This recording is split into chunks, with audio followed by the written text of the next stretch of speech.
रंज से खूगर हुआ इंसान तो मिट जाता है रंज, मुश्किलें मुझ पर इतनी पड़ी के आसान हो गईं। नमस्कार, दैनिक भारत में आपका स्वागत है। बिहार भी अब बीजेपी राज्यों के नक्शे कदम पे चलना शुरू कर चुका है और राहुल गांधी जहां जहां जा रहे हैं उन पे एफआईआर दर्ज हो रही है। वजह जो भी रहा हो, क्या है पूरी वजह हम आपको बताते हैं। आप कहीं अब नहीं जा सकते, आपको परमिशन नहीं मिलेगी। काफ़ी जद्दोजहद के बाद, कांग्रेसियों के उठापटक के बाद टाउन हॉल में मिली राहुल गांधी मात्र 7 मिनट बोले और दरभंगा से पटना के लिए रवाना हो गए। दरभंगा में राहुल गांधी के खिलाफ एफआईआर दर्ज हो चुका है। 20 लोगों को नामजद किया गया है। 100 अज्ञात पर 2 प्राथमिकी। कांग्रेस नेता बोले ये मेरे लिए मेडल जैसा है। लोकसभा के नेता प्रतिपक्ष और कांग्रेस के सीनियर नेता राहुल गांधी के खिलाफ गुरुवार शाम दरभंगा के लहरियासराय थाना में प्राथमिकी दर्ज की गई है। राहुल गांधी समेत 20 लोगों को नामजद किया गया है, जबकि 100 अज्ञात के खिलाफ एक साथ एफआईआर दर्ज की गई है। जानकारी के मुताबिक एक एफआईआर भारतीय न्याय संहिता यानी बीएनएस की धारा 163, आईपीएस की धारा 144 के तहत दर्ज की गई है, जबकि दूसरी एफआईआर में बिना अनुमति अंबेडकर कल्याण हॉस्टल में जबरन कार्यक्रम करने को लेकर है। एक एफआईआर जिला कल्याण पदाधिकारी आलोक कुमार की ओर से दर्ज कराई गई है। एफआईआर की पुष्टि दरभंगा सदर एसडीपीओ अमित कुमार और सदर एसडीएम विकास कुमार ने की है। एफआईआर दर्ज होने के कुछ घंटे पहले राहुल गांधी ने पटना एयरपोर्ट पर कहा कि पहले कोई प्रॉब्लम दिखी नहीं, दरभंगा में अचानक उन्होंने रोकने की कोशिश की। मैं वहां गया, जो करना था किया। कास्ट सेंसस की बात की, कहा कि प्राइवेट यूनिवर्सिटी में जो कानून है कि रिजर्वेशन होना चाहिए, रिजर्वेशन की 50% वाली दीवार टूटनी चाहिए, ये हमारी मांगे हैं। उन्होंने कहा कि हमें हॉस्टल में जाने नहीं दिया गया। बाद में तस्वीरें दिखाई, पता लगा क्यों नहीं जाने दिया, क्योंकि हॉस्टल की हालत बहुत खराब थी। मैंने उनसे कहा कि रोकना चाहते हैं तो रोक दीजिए। उन्होंने कहा नहीं, केस तो उन लोगों ने लगाए हैं, 30-32 केस है मुझ पर, ये सब मेरे लिए मेडल जैसा है। सदर एसडीपीओ अमित कुमार ने बताया कि छात्रावास में जबरन घुसकर कार्यक्रम किया गया। मौके पर तैनात मजिस्ट्रेट खुर्शीद आलम ने पहली प्राथमिकी दर्ज कराई। दूसरी प्राथमिकी जिला कल्याण पदाधिकारी आलोक कुमार ने दर्ज कराई। दोनों मामले में 20 लोगों को नामजद किया गया है। 100 अज्ञात लोगों के खिलाफ भी केस दर्ज हुआ है। धूप की तरह दबदब के निकल रहा है ये राहुल गांधी। जितना इस पे मुकदमे ठूसोगे ये इतना ही मजबूत होगा। इसे बोलने से रोका जा रहा है, इसे जाने से रोका जा रहा है। ये डेमोक्रेसी की हत्या नहीं तो और क्या है। आप 2 दिन से पूरा ड्रामा दरभंगा में देख रहे थे, किस तरीके से यहाँ बीजेपी के नेता आए, प्लानिंग हुई और सरकार की पूरी प्लानिंग के तहत इन्हें रोका गया और इन्हें बोलने नहीं दिया गया। लेकिन राहुल गांधी आए, एफआईआर हुई, उन्होंने कहा जो कहना था और पटना के लिए रवाना हो गए। संवाद होना था लेकिन पैदल यात्रा हो गई, इस पर क्या कहिएगा? देखिए, राहुल जी ने का एक लक्ष्य है, जो कहते हैं वो कर गुजरते हैं और यहाँ पे जनसंवाद करना था, इसलिए उन्होंने चाहे वो पैदल चलना पड़े या जिस तरीके से भी यहाँ उनको पहुँचना था वो पहुँचे हैं और उन्होंने जनसंवाद किया है स्टूडेंट्स के साथ। इस जीत को कैसे देखते हैं? उनका बस एक ही कहना है कि डरो मत, और डरते नहीं है और कांग्रेस के कोई भी कार्यकर्ता डरेगा नहीं। लोगों के लिए क्या मैसेज दिए हैं उन्होंने?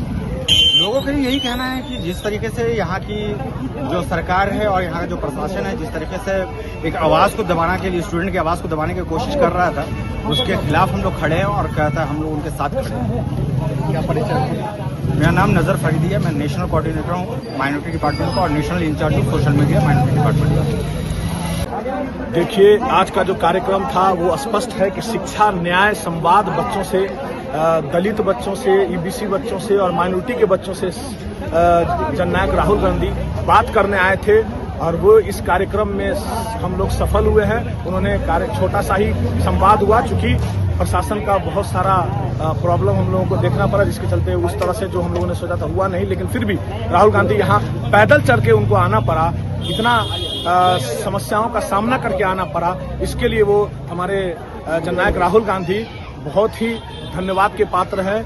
और दूसरा, उन्होंने ये एक आशा जगाया है कि अगर हम लड़ेंगे तो हमारी जीत हमें मिलेगी और हम जीतेंगे जरूर। दरभंगा में जनसंवाद होने वाला था लेकिन पैदल यात्रा हो गया।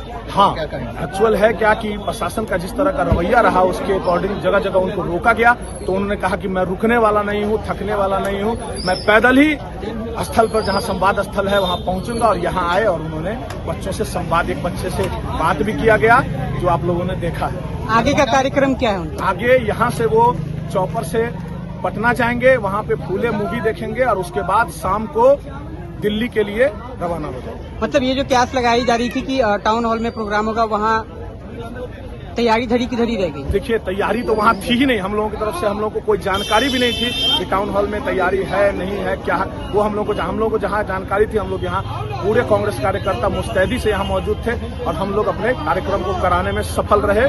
और जो भी हमारा दरभंगा में कुल कितना दूर चले होंगे? दरभंगा में लगभग 4 से 5 किलोमीटर जननायक राहुल गांधी चले हैं और चलकर यहाँ आए हैं। इतनी तपिश और इतनी गर्मी में आप सोच सकते हैं। इसी तरह का हम लोगों को भावी प्रधानमंत्री चाहिए इस देश में। क्या मैसेज देना चाहेंगे? मैसेज यही देना चाहेंगे कि सर ने जो संदेश दिया है कि अगर हम लड़ेंगे और लड़ने के लिए अगर खड़े होंगे, मुस्तैदी से खड़े होंगे, तो कहीं भी हम अन्याय के खिलाफ जीत सकते हैं। तमाम कोशिशों के बाद राहुल गांधी यहाँ आए, क्या कहेंगे? लोगों को क्या संदेश देंगे? सर, कहना क्या है, बस एक संदेश है, न झुके थे न झुकेंगे, न टूटे हैं न टूटेंगे। जितना भी तोड़ने की कोशिश, जितना भी झुकाने की कोशिश की गई, राहुल गांधी ने केंद्र सरकार और राज्य सरकार की इंडियन सरकार को ये बता दिया कि राहुल गांधी रुक नहीं सकते हैं, राहुल गांधी आंधी हैं। उनके साथ दलित, पिछड़ा, अति पिछड़ा, माइनॉरिटी के साथ साथ अपर कास्ट भी उनके साथ खुल के काम कर रहे हैं, खुल के उनके साथ जुड़े हुए हैं। यही वजह है कि आज यहाँ की भीड़ देख लीजिए। इनके प्रोग्राम को डिस्टर्ब करने के लिए 2 नहीं 3 जगह ढावट किया गया, लेकिन उन्होंने कह दिया था कि जहाँ मेरा प्रोग्राम पहले लगा है मैं वहाँ आऊँगा, पहले मैं वहाँ आऊँगा, उसके बाद उनको जहाँ जाना है। उन्होंने जो कहा वो किया, इसके लिए मैं उनका धन्यवाद करता हूँ। कांग्रेस के एक एक कार्यकर्ता जिन्होंने जी तोड़ मेहनत किया है, इसके लिए बधाई के पात्र है। और ये उन्होंने, और राहुल गांधी ने जो यहाँ से संदेश दिया है वो ये दिया है, लड़ेंगे और जीतेंगे इंशाअल्लाह। मैं कहता हूँ फिर तमाम लोगों से एकजुट रहिए और एकजुटता के साथ राहुल गांधी को मजबूत कीजिए। जय हिंद, जय भीम। यहाँ से राहुल गांधी निकल करके अब कहाँ जाएंगे? यहाँ से निकलने के बाद अगला प्रोग्राम जो है शायद पटना का है या जहाँ उनका प्रोग्राम है वो वहाँ जाएंगे। लेकिन एक संदेश दे दिया पूरे देश में, एक संदेश मिथिलांचल की धरती से कि आप देख लीजिए, अम्बेडकर छात्रावास जहां आना चाहते थे, छात्रों से बात करना चाहते थे, वो हम बात किया और बात करने के बाद उनके सारे बात को जाना और फिर उसके बाद यहाँ से वो चले गए। इसके लिए मैं उनको बहुत बहुत धन्यवाद व्यक्त करता हूँ। इस शेर दिल इंसान के लिए सैल्यूट है। तो बताइए, आज निषेधाज्ञा का उल्लंघन हुआ था राहुल गांधी आए, क्या हुआ कानूनी एक्शन? जिसे उनके द्वारा जो अनुमति मांगी गई थी तो उनको टाउन हॉल दिया गया था, बट उनके द्वारा टाउन हॉल ना जा करके दूसरा एक छात्रावास है जहां का डिमांड किया जा रहा था, जिसकी अनुमति नहीं दी गई थी, वहां उनके द्वारा जाके सभा किया गया, जिसमें मेरे द्वारा वहां पे धारा BNS की 163 मैंने वहां पे निषेधता लागू की थी, जिसका उल्लंघन हुआ है।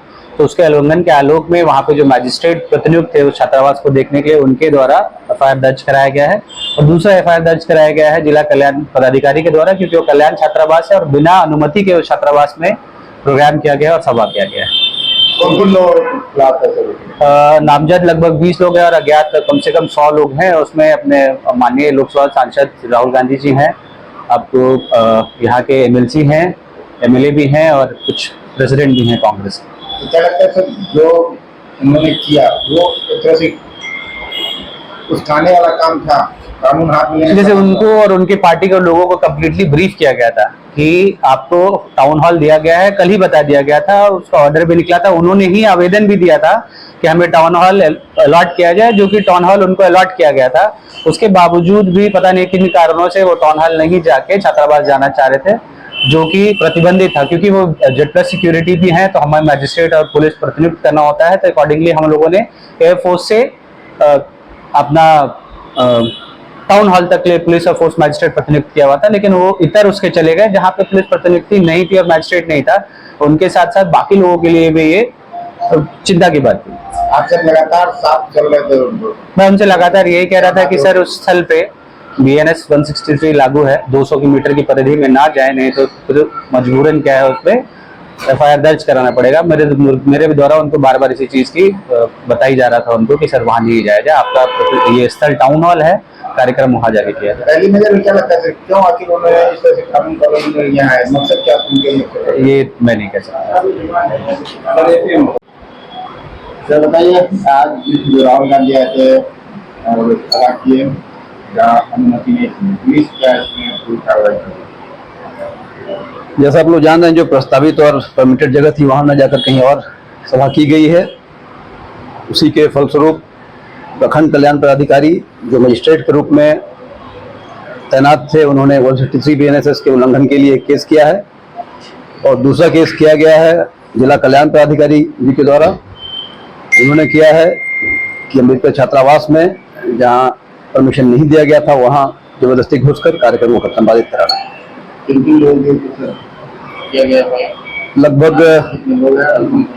20 लोग नामित हैं और 20 से 25 अज्ञात हैं। कौन कौन लोग? माननीय नेता प्रतिपक्ष लोकसभा श्री राहुल गांधी जी भी हैं, कांग्रेस के अन्य नेतागण हैं, कुछ विधायक भी हैं, जिला प्रभारी हैं और भी कई मान्य लोग हैं। क्या क्या हो सकता है जो उसकी धाराएं नहीं है? FIR में जो सुसंगत धाराएं हैं उनके अंतर्गत जो कार्रवाई की जानी है की जाएगी। क्या रूल सेक्शन है, नॉन रूल सेक्शन भी है? 7.5 साल से कम वाले हैं, अभी उस पर चर्चा हो रही है, FIR लॉन्च होना बाकी है।